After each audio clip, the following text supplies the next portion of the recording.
Hello, welcome to the next talk on culture, foreign policy, and politics in times of change. I'm Caroline Giel. It's great that you're here. Today we have the 25th of March 2022. It's 1 month and 1 day since this brutal aggression, since the brutal war of Russia against Ukraine started. I'm perfectly aware that it's not a war of all the Russian people, but I say that it's Russia in terms that it's represented the state with his president, Vladimir Putin. I decided to speak today with Sergey Utkin. He's a political analyst at one of the leading research centers of international relations in Moscow. I decided to do so because there is no other person with whom I spoke about the current events in the latest months. And I think that his extraordinary statement at the very beginning of the war made his position perfectly clear. And I think it's very important to learn and to understand the position of Russia. Sergey, I'm very happy that we meet online. I'm happy to. Hello to you. Sergey, we both took part in so many dialogue programs, Germany, Russia, Ukraine. You yourself, as one of the leading analysts of your country, you took part in the recent years in hundreds of international high-ranking conferences. Why we both, why you, why me, why we didn't foresee this full-scale invasion, full-scale war Russia started? Probably we were too rational. I think many people, me including, we concentrated on those very serious consequences that you could predict, not just for Ukraine, but also for Russia. So I said it multiple times before the war started that if this happens, this would be a catastrophe, not just for Ukraine, but also for Russia. And for me, that was a reason to think that this will not happen. But we see that priorities at the decision-making level, they can be put in a very different order. So you can not really concentrate on the goals of faster economic growth or the well-being of people. You can prioritize something else, something that many people believed was rather the ideological package and not the substance of what you could hear from the Russian leader.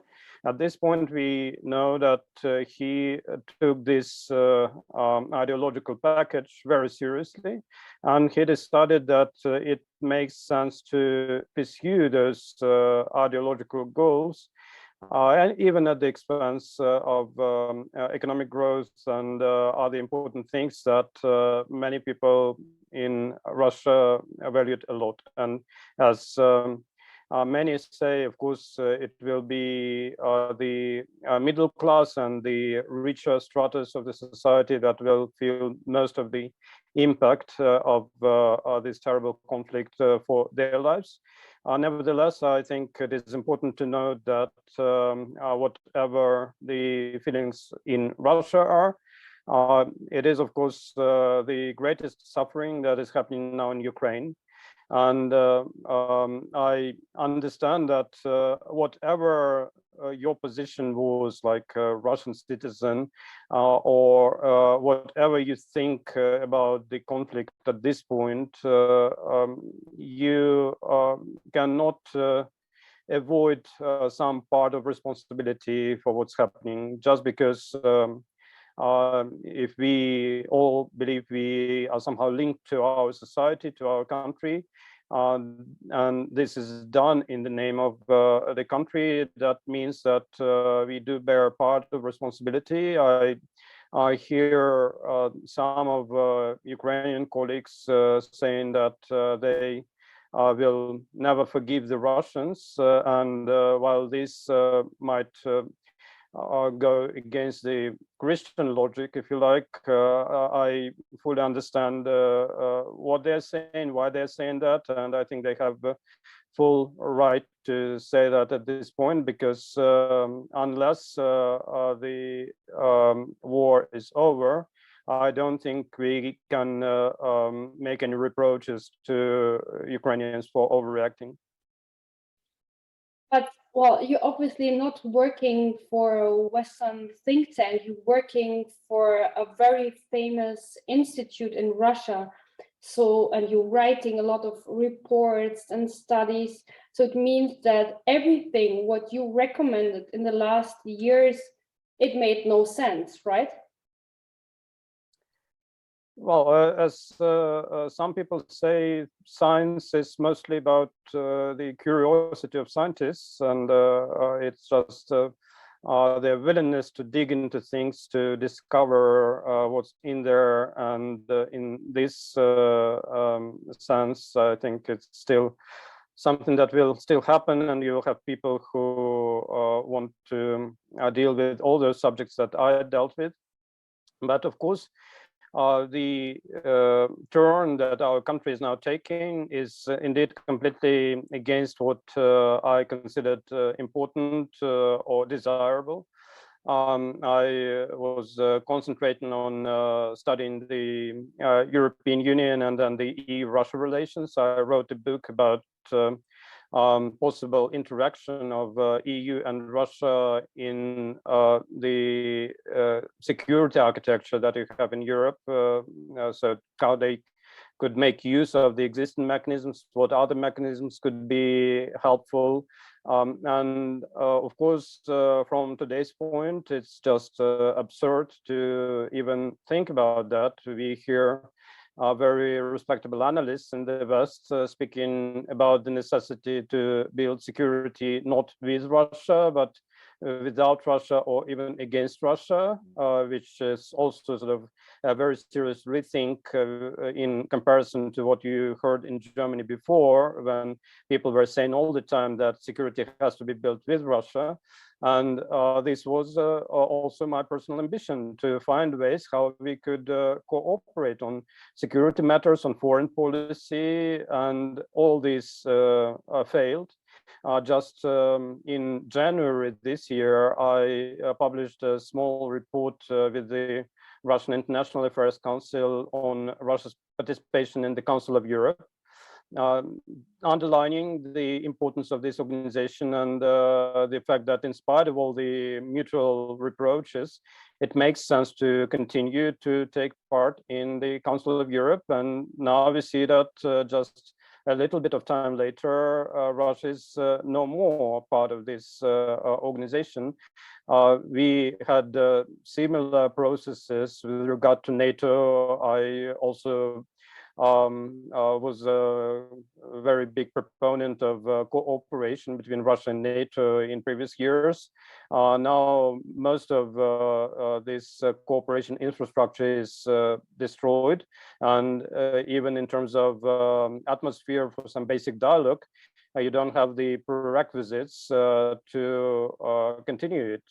You don't have the very basic level of trust that is still needed so that the sides would at least look at each other as serious negotiators. So indeed, many things that I was working on, they now look obsolete.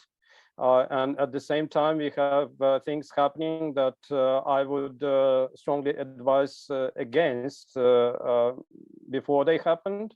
I am horrified by the fact that they are happening, but in spite of what I think, what other people like me could think, they are happening and they create consequences that will matter for all of us. So even if we disagree strongly, it does not mean that we can return to the life we had before.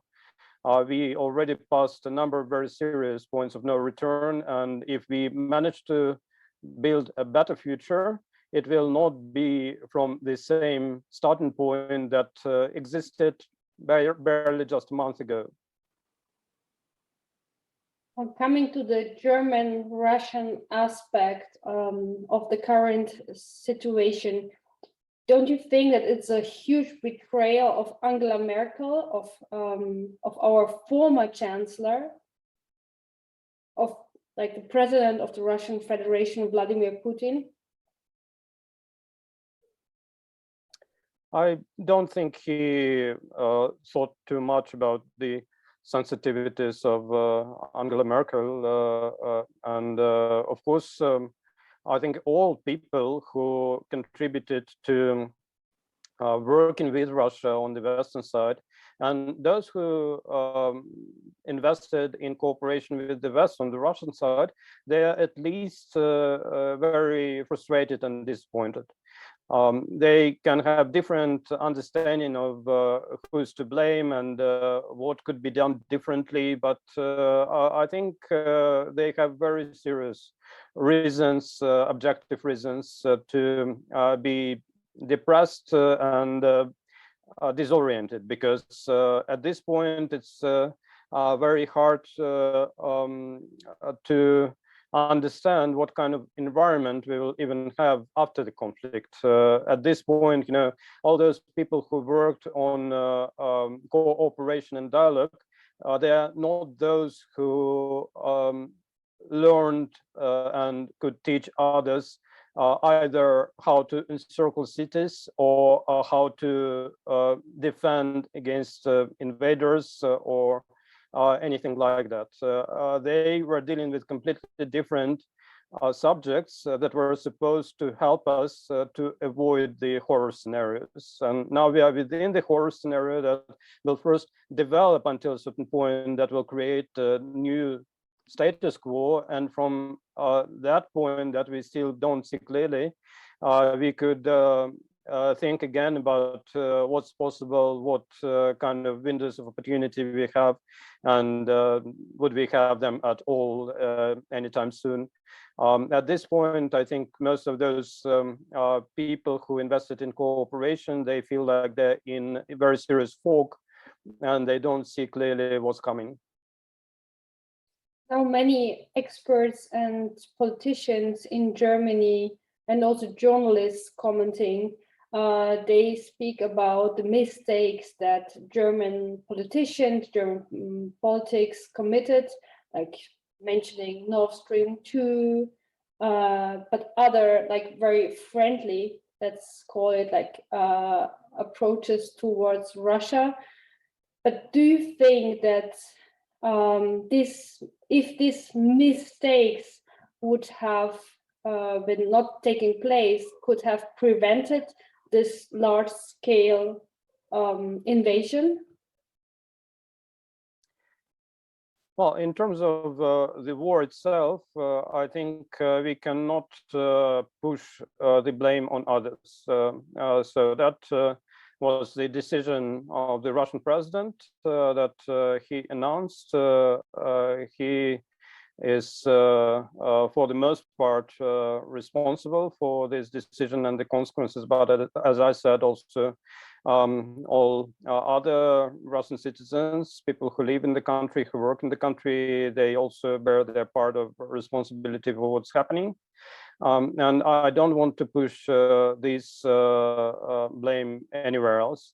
But in terms of how we got to a situation where this was possible and where this was seen as a preferable option, yes, I think we passed a number of crossroads that could be passed differently, and probably we could end up in some better place than the one that we ended up in reality.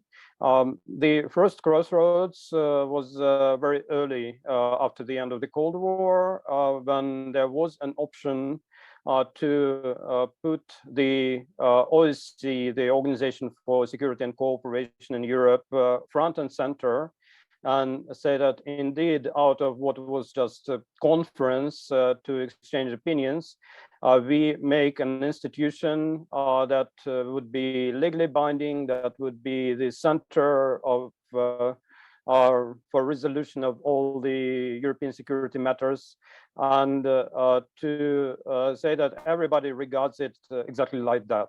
Instead of that, we saw that the Western countries decided that it rather makes sense to put bets on NATO, on NATO enlargement. Of course, there was also interest to NATO enlargement on the part of the countries that joined the alliance. And in spite of the fact that at least some countries were actually happy with the process, and now they celebrate it as a very important achievement and as something that guarantees security to them. I still think that in those early 1990s, we lost a chance to develop a truly common security system that would work for everyone. Whether that was idealistic, whether that was possible or just a dream, this is open to debate. I mean, nobody knows for sure what kind of reality we would get if choices would be different. But I think by now you have very serious academic literature about NATO enlargement, about all sorts of discussions that happened at the time.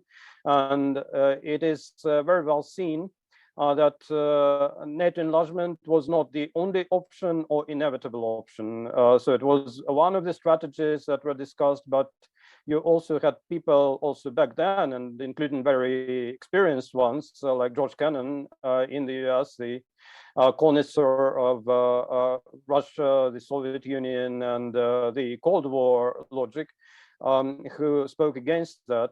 So you had also very serious debate in the US and other countries whether this is indeed the right way. But the choices were made as they were made, and now we live with the consequences of those choices.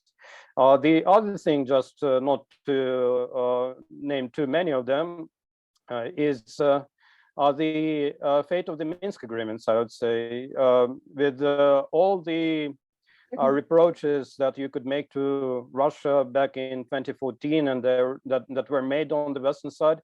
Somehow we managed to come to an agreement that was in principle accepted by Kiev, Moscow, and Western capitals, and even sort of verified by the UN Security Council. So you had nominally everybody on board. Of course, not everybody was too happy with the agreement, and we know the reservations that existed on the Ukrainian side, on the Russian side, in other capitals. But still, I think that was a very important basis and a possibility to make some steps towards each other, to be more flexible and to get to the fulfillment of these agreements, to implement them, to change the laws in Ukraine that had to be changed to make these agreements real. And that could be the way forward. And we missed this opportunity. I don't want to push the blame solely on just one actor here. I think everybody lacked the flexibility that was needed to implement them, but still that was, in my opinion, a possibility. I was not among those who claimed that these agreements are just are dead and can be easily buried and shouldn't be discussed. I always insisted on discussing the ways how to progress on the basis of these agreements, and we didn't manage. So this was another important point that we already left in the past, and we will not be able to return to it, unfortunately. Like you yourself, I mean, we both followed speeches at the National Security Council of President Vladimir Putin, and then his speech prior the war started. We heard about the aim to denazify, demilitarize Ukraine.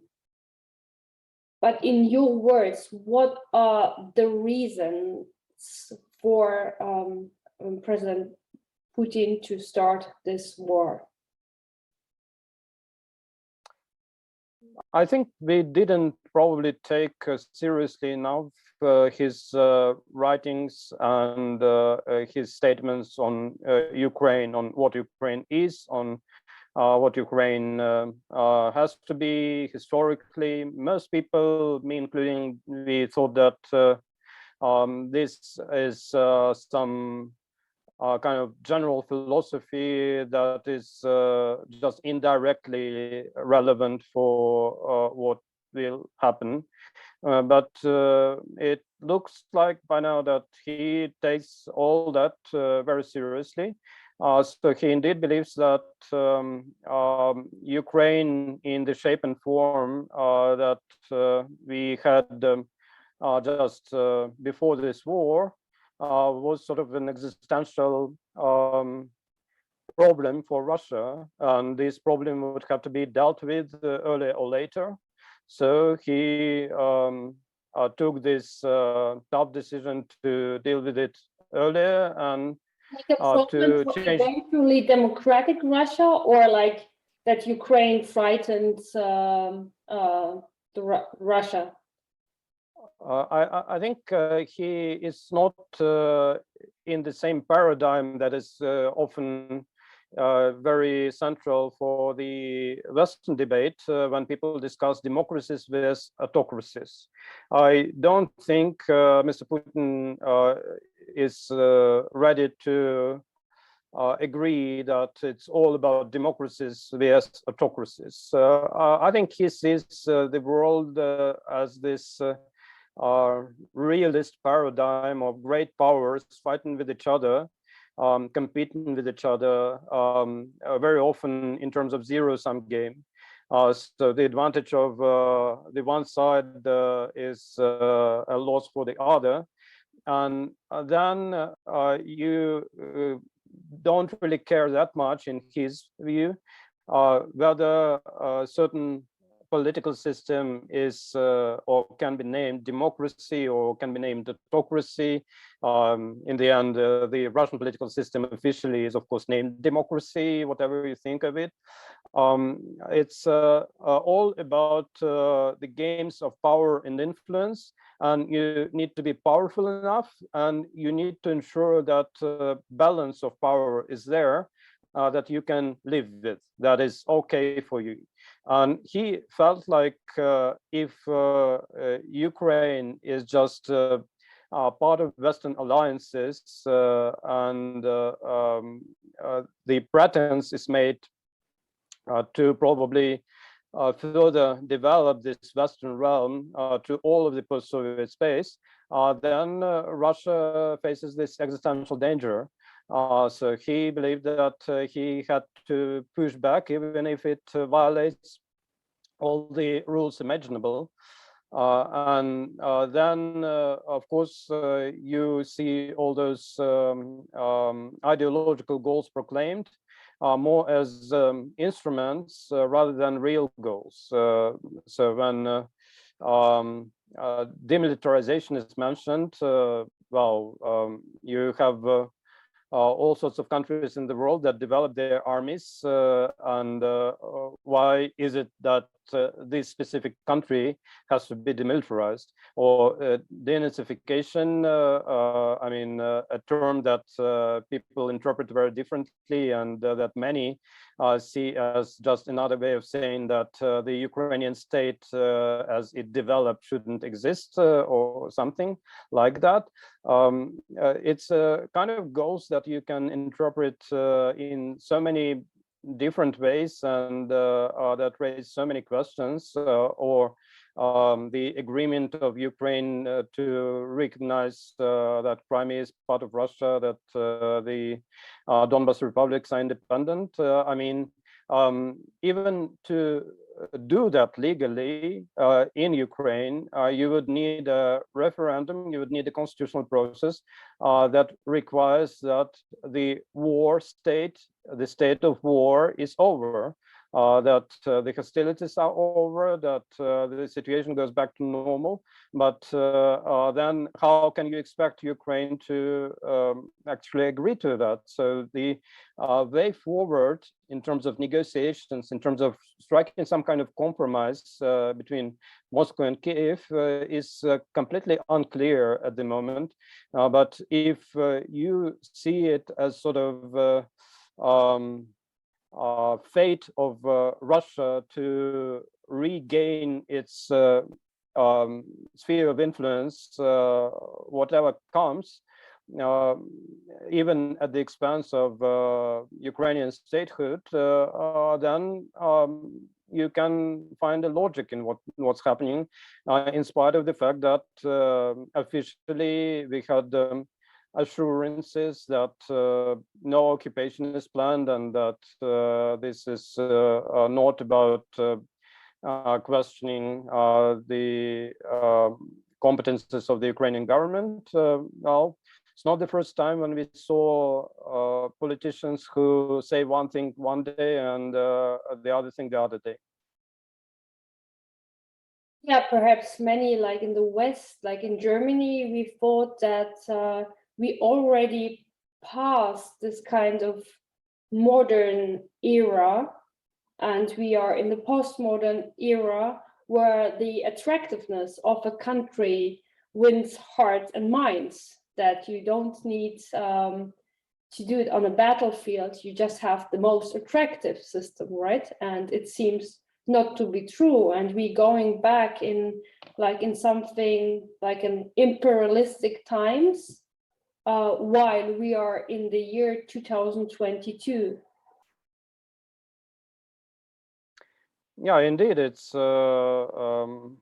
possibly what Timothy Garton-Ash in one of his recent articles described as competition between two worldviews, one of Yalta and the other of Helsinki, in spite of the fact that this is probably a very serious simplification, because Helsinki was in 1975, it was not the beginning of a new bright era and the end of the Cold War in itself, even if that was the contribution to that. And nevertheless, you can say that indeed it's like different understanding of what has to be central for the state, what is the power of the state. We had a lot of discussion actually in Russian expert circles on soft power, with direct reference to what Joseph Nye wrote about the soft power. But I think very often with the lack of understanding of what he actually wrote. He wrote about this power of the state that is constructed by its culture, by its economic performance, by other things than just military that are important in international affairs. And in Russia, this soft power was very often reinterpreted as what you could at best call public diplomacy or propaganda, as a necessity to bring to the foreigners the pieces of culture that we consider great, and to persuade them that we are doing the right thing domestically and in foreign policy, which is a different thing, of course. So indeed, I think one of our problems is that we had a potential to develop further step by step, gradually in many areas, and to improve what Russia was in economic terms, in cultural terms, in many other, also in cooperation with foreign partners.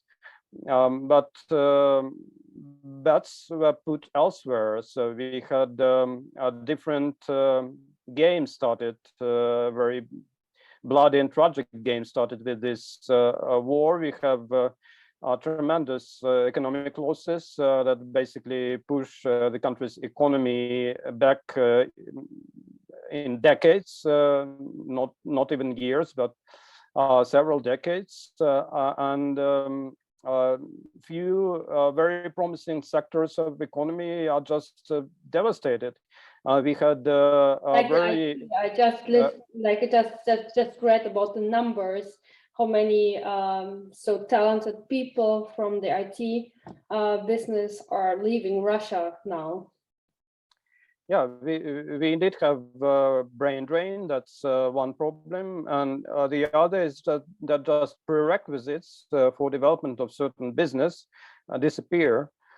Think of airlines. We had very competitive airlines, even if they enjoyed some generous support of the state.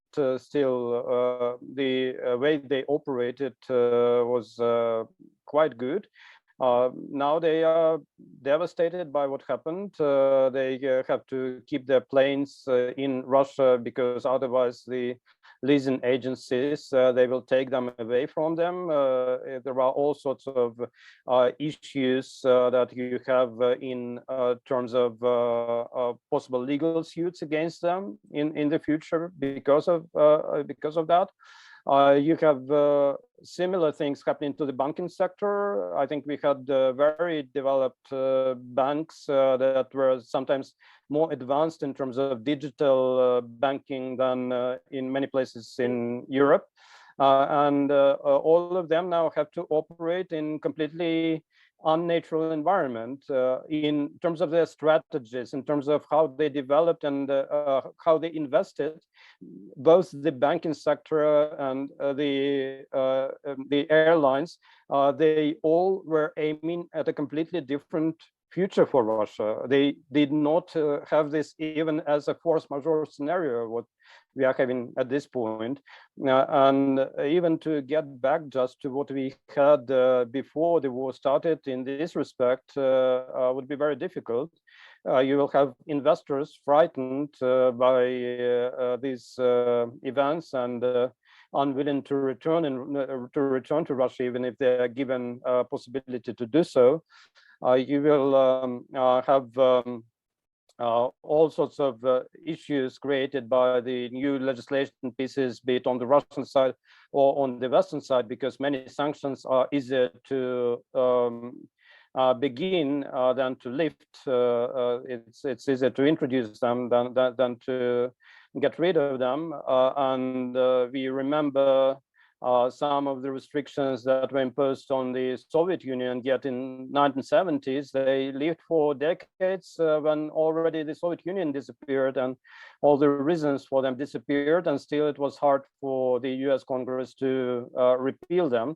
And this is also a strong argument in the hands of the pro-government voices in Russia, who basically say, oh, well, sanctions, we would have them anyway, and they're there to stay just because people in the West, they don't want Russia to be strong.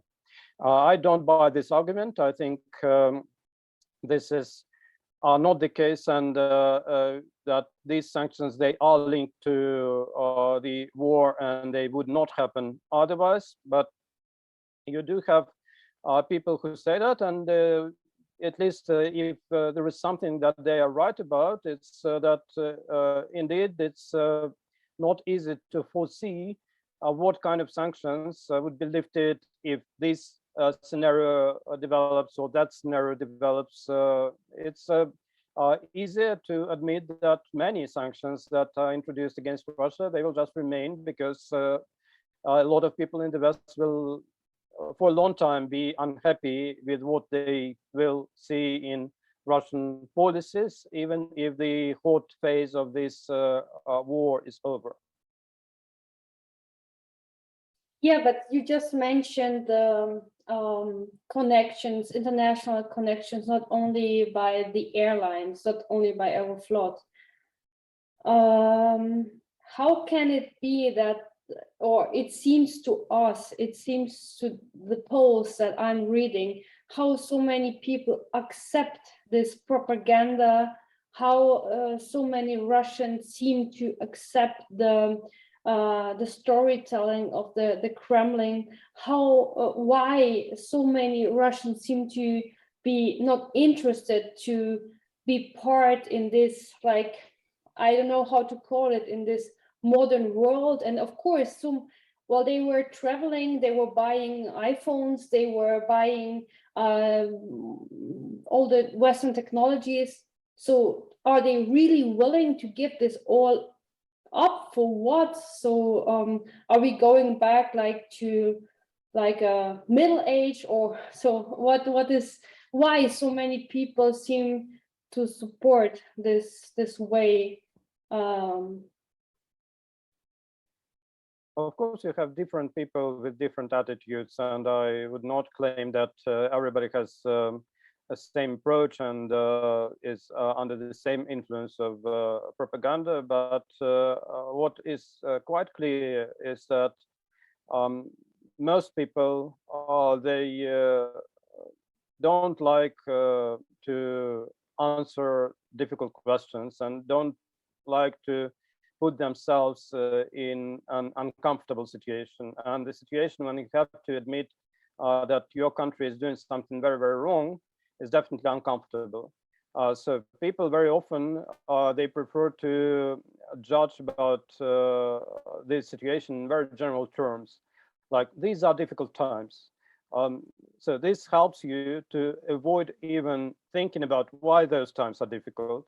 What can be done to make them less difficult? What's the reason of why this or that is happening? You can just say, oh, well, it's difficult, we have to survive somehow. And of course, in spite of all the hardships in this country, people do remember times when, economically speaking, in terms of quality of life, it was even harder. And most people in the country, they don't do international travel or use extensively banking services or anything like that. They still lived at a very very much at the level of poverty, to say it straight, and they struggled to make the ends meet before the war started. And in spite of the fact that you will have probably different kind of goods in shops and other limitations in economic terms, they will be more or less in a similar situation, probably a bit worse So you than what they think that had. the But sanctions, they will not really influence people's minds? well, it depends, of course, how dire the situation will be, and whether we will also have a very troubled military campaign that happened in the past to other wars, that when they lasted very long, and they um, uh, meant many casualties and losses and costs, then this changed the attitude of people. But the sanctions themselves, I think rather not. And I think it is also the understanding on the part of Western capitals that what they're aiming at this point is not to change the mood of the Russian population. It's to limit resources available to the Russian government, to make the Russian government understand that they cannot feel like they're completely free in what they're doing, that here and there they have just to respect the obvious limitations that they will face. And this is what the sanctions are about. Think about other heavily sanctioned countries, even much less powerful than Russia, Iran or Cuba. Was it like the hardships of everyday life changed the attitude of people towards the government? Not really, or not in the way as probably some in the West would hope for. You also indeed have this rally around the flag effect, and this is boosted by the propaganda that says that if you disagree with the government at the time of war, something is not okay with you, not with the government. And well, some people will disagree, and I disagree, but others will support that, even on a sort of moral basis that are right or wrong. This is your country in a difficult situation. You have to support it. So what do you think should be done? I mean, yesterday I participated in a conference with like participation of many international experts, also like with Mr. Hodorkovsky, who also is appearing right now very often in German media, representing the opposition. So he said that with a bandit, you cannot talk, you cannot negotiate, so you have to use other weapons. So what is your opinion? What should be done? Oh, it's not easy to design a workable strategy at this point, be it from the position of people who disagree with this war inside the country, or from the position of Western capitals. Frankly, one of the reasons why, again, I believe that this war was impossible was that I didn't see any good outcome for Russia. So if I look from my angle and I look for a window of opportunity to make it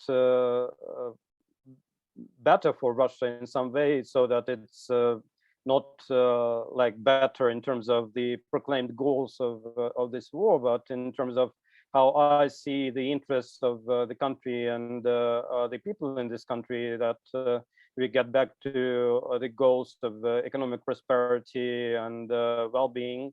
I don't find a good strategy, but I think one of the serious problems that we had in terms of be it the Russian opposition or the Western approaches was that very often people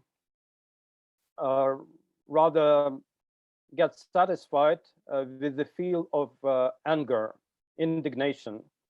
They do not really look for ways that are probably not as spectacular in terms of how they formulated, shape, but that could step by step move all of us in some good direction.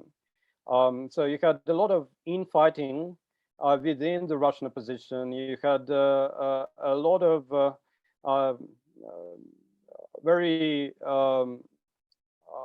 very hardline minded people in the West with regard to Russia, even at the times when there was some window of opportunity to progress in terms of cooperation. You had many people who boosted the mistrust on the Western side, on the Russian side.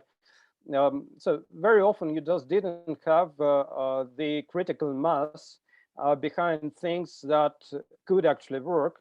And you had a lot of people just loving to see themselves arguing at the extremes.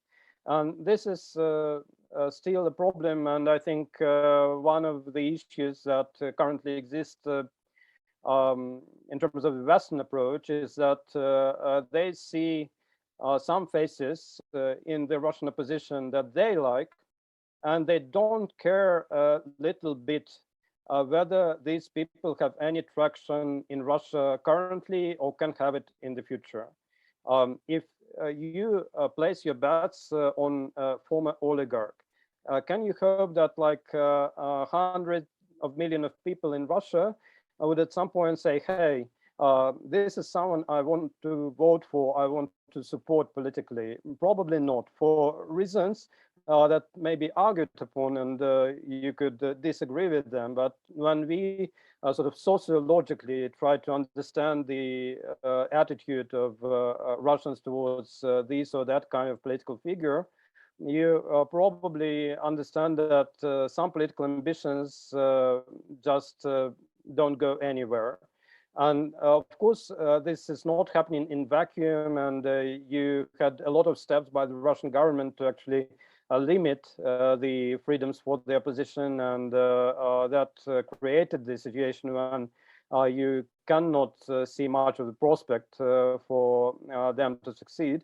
But still, I think the possible scenario is that those who currently represent de facto the Russian opposition in the West will not really be those who will manage to change the country, and those who will manage to change the country we probably just don't know yet, because they are either not seen somewhere below the radar screen, or Russia just didn't come even to the point in its development where you could expect true and large-scale political change.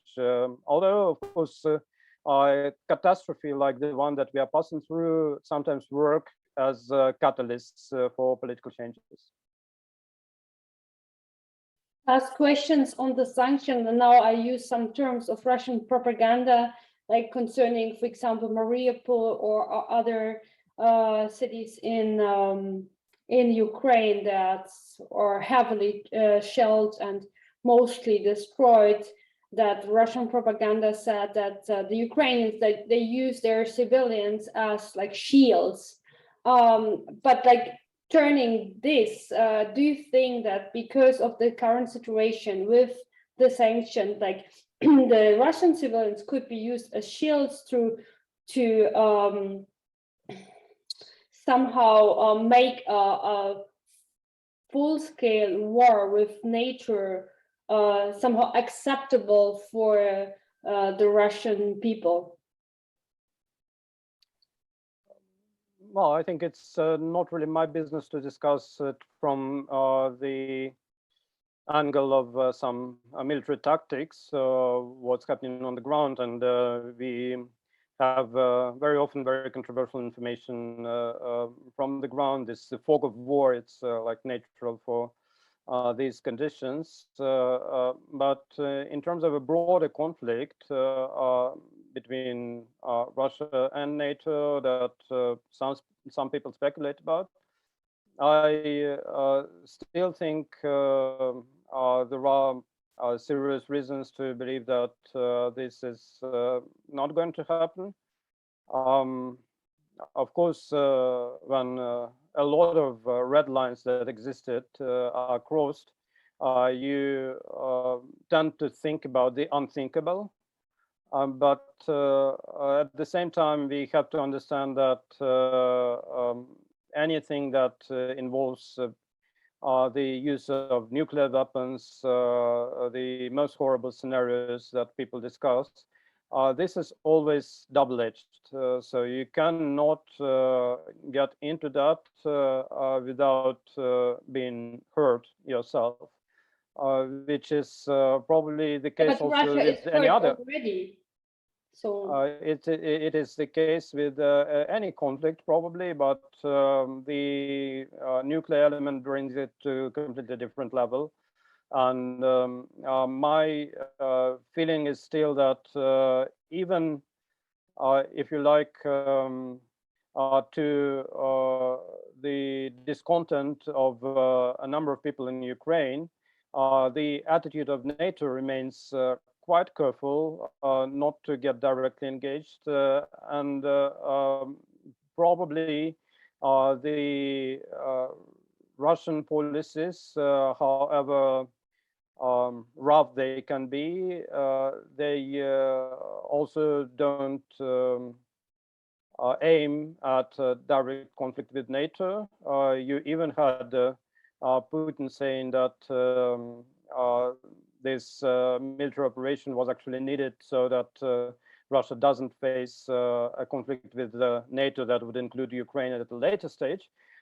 These are his words. I don't buy this kind of argumentation, but I do think that it's not like we can expect escalation beyond the borders of Ukraine. What is happening in Ukraine and what will happen in Ukraine, this is what military analysts probably have to focus on, but I'm not a military analyst, and also for me it's very hard to judge how this conflict will develop on the tactical level. Do you think that a third world war can be prevented? Yes, I think so, but of course there are risks that we have to tackle very seriously, and in this sense I always thought it was very important to have good experts in this nuclear field. And by the way, we do have quite some in the US and Russia and other countries who know each other, who cooperate with each other.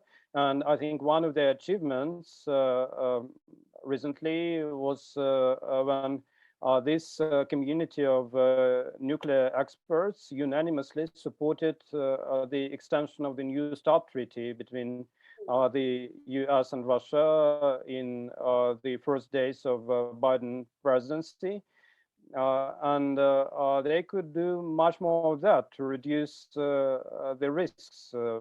But unfortunately, we are already at the point when some things that just had to be prevented, they happen. And they are just another reminder for us that any kind of lengthy negotiations that people are not happy with, like what we had in Minsk Trilateral Contact Group or in the Normandy format, no negotiations like this are worse than the war. The war is always worse. The war is always a terrible tragedy, whatever your goals are, whatever you claim you want to achieve. And of course, the focus of many experts and practitioners in international relations should be to avoid not just a global conflict, but any further large-scale conflict. And the fact that we didn't manage to avoid it this time doesn't mean that we should just accept that this is what will happen again and again. We should keep trying to reduce the risks, and I see a lot of very sensible people in the West, and hopefully we will also have enough of them in Russia who will be able to contribute to this kind of work. I just came back from Poland and just observing the debates in Germany. I have the impression that the seriousness of the consequences are not really understood, that the scale for the international relations are, well, they are discussed, but as it feels like we in Germany will still live on like in a pink world with like in peace times, but we have war times. So like in your words, what are the consequences for international relations and the world? Well, a lot of things change very rapidly, so it's hard to grasp all the changes, and this is what many analysts will work on in the months to come. Of course, the situation also is changing on the ground from one week to the other, so this will also have influence. But at this point, it looks like indeed we may not really hope that there will be a serious attempt to do any political reset between the West and Russia under the current Russian leadership. So you will have a very serious level of mistrust, even if the hot phase of this conflict is over. You will have the West trying to create a kind of bulwark against any threats that it could see coming from the East. In Russia, this will be seen as a reason to create a bulwark of its own, to sort of be ready for any kind of massing of troops on the Western side and so on. And this, unfortunately, leads me to the feeling that we are already in not just in this hot war, but also in a real new Cold War, where you would have a sort of iron curtain, in some sense, probably even more severe if the limitations on travel, all sorts of logistical hurdles remain like they are currently, then it would be indeed more serious than in most years of the Cold War. And then it will be sort of game of patience, strategic patience again. The patience was not enough to prevent this conflict, but after it, it is very well possible that it's not like all issues will get resolved in a treaty, but everybody will remain unhappy with the opponents and will try to make sure that at some next crisis point, they remain strong enough, capable enough to respond to possible challenges, which is not really a pleasant kind of environment, and specifically for the countries that people often refer to as countries in between Russia and the European Union. For them, this in very serious, Moldova, for example, yeah, and Georgia. yes, for them, this is a very serious challenge because they have their own political ambitions, then they have a reality that they have to take into account, and the reality may not be conducive to them reaching their political ambitions of joining the European Union and being part of this Western community. On the other side, of course, it's very hard to expect that, say, Georgia would turn to Russia, given the territorial problems that it has, or that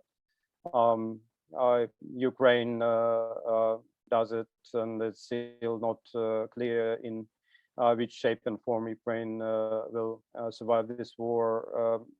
It's a very uncomfortable environment that we might face in the region and beyond, because of course there are repercussions from this war that go well beyond Europe. You have the important countries that joined the sanctions regime that already influenced their relations with Russia, like Japan.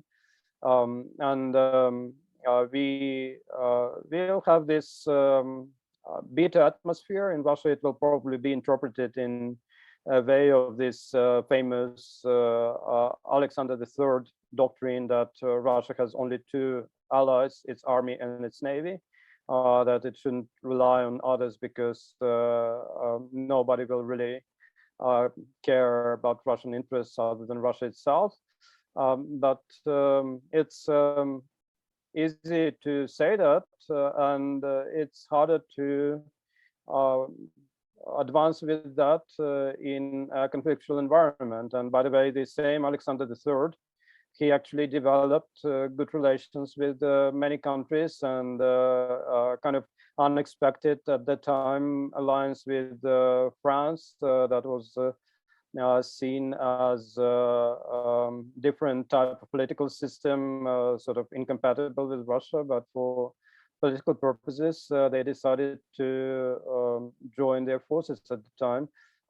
So things like that, they also sometimes happen. But frankly, I think even on the personal level, after all that we saw, it is hard to expect any kind of entente cordiale between these Russian leadership and almost any politician in the West.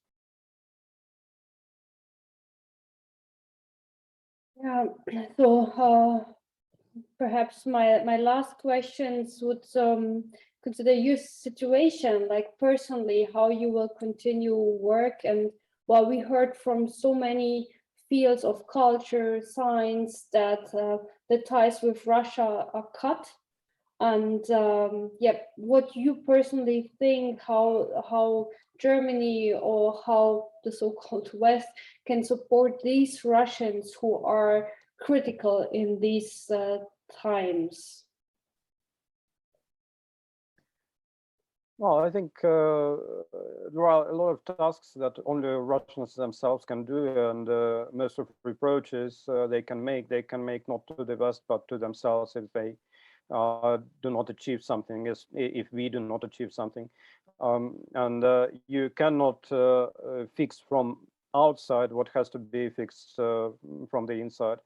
But indeed, you had a lot of people who left the country.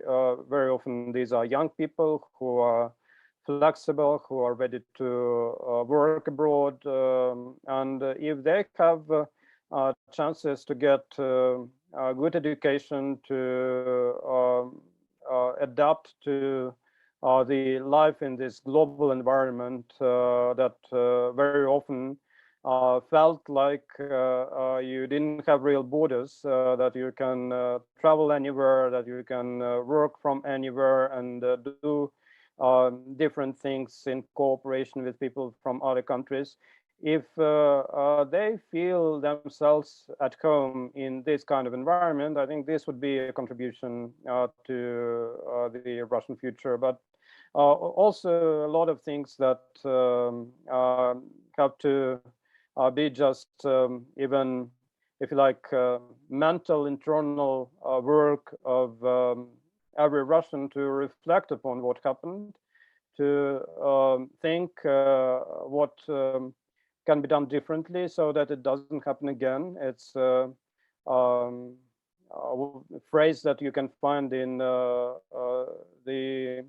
Gulag Museum in Moscow, that is still a state museum that functions. Sort of when people leave the museum, they are asked to reflect upon what they could do to avoid this kind of horrible events in the future.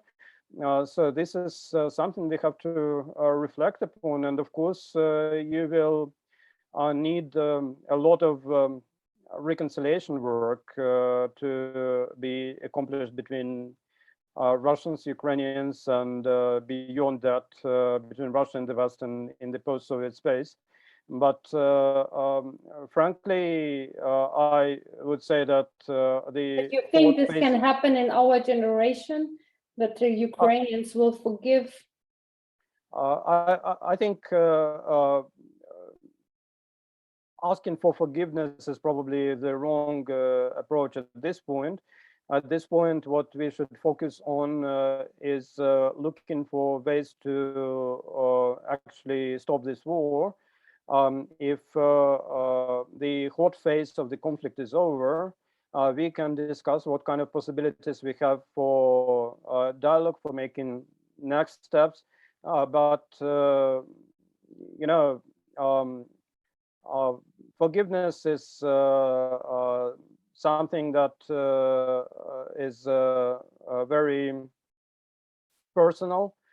It's very intimate, even for everyone. And of course, it is impossible to think that you will just have all Ukrainians accepting the fact that they should just leave this in the past. But I do think that some forms of dialogue, some forms of talking to each other with all reproaches to each other that will remain, will be possible when the hot phase of the conflict is over, because in the hot phase, it's very hard to develop even some second track dialogues between the experts, let alone something on the level of people-to-people communication in general. I hope that we will manage to overcome this understandable perception on the part of Ukrainians that at this point it makes no sense to even talk to the Russians. But again, a lot of things will have to happen and will have to be done to make it possible. Thank you so much, Sergey, for all your insights and commitment. And it was great talking to you. And in which circumstances we will see each other in Moscow? Well, this is, of course, an interesting question logistically and politically, but I think we need, in this or that way, achieve a significant decrease of tensions, international tensions, that probably some people think didn't have anything to do with just ordinary Russians or ordinary people in Ukraine or in the West, that it's all like political games on the at the very top. But all of that influences lives of people, and very often influences almost directly and very fast. We already had a lot of ties disrupted by this war, a lot of civil society projects, a lot of things that were almost like no-brainer in terms of dialogue communication between Russia and the West. They're just destroyed. And that means that at some point in the future, you will need to create something in their place as soon as the political environment allows. It's not easy to predict when this happens, but I could just express hope that this happens sooner rather than later. Sergey, once again, thank you so much and all the best. Thanks a lot, and I wish peace to all of us, and primarily to Ukraine and Ukrainians.